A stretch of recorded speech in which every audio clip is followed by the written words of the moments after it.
You know, the big lessons I learn, I think are typical that guys learn through long years of ministry.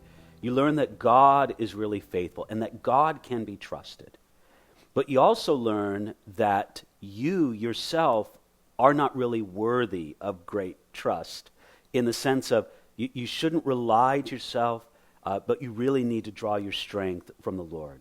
And not from yourself, not even necessarily from the people around you.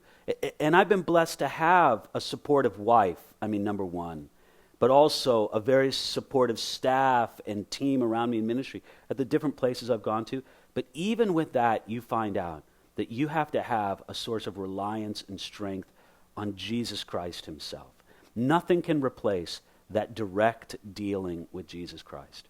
And so that's the thing that I think I really need to keep alive in my own heart. And one thing I've learned is that you can't lose your personal relationship with Jesus and your personal reliance upon him in the midst of all the ministry that you're doing. It's really shocking for a lot of guys to experience this, how easy it is to lose Jesus in the midst of the ministry. There's almost this bizarre and very clever satanic strategy. It's as if he can't get us to stop serving the Lord, so he'll rob it of both its sweetness and its strength by having our own personal relationship with Jesus grow cold, even in the midst of our service. So that's, I suppose, one of the biggest lessons I've learned, is that constant reliance upon and connection with Jesus Christ himself.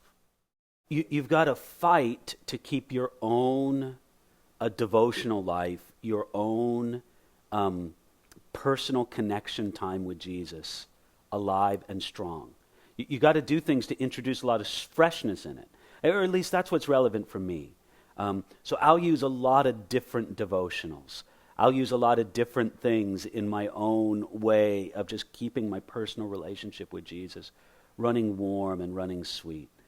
Those things I think are very important, just to keep it as fresh and to make it a pursuit, and to recognize that there's going to be kind of a natural law of ebb and flow.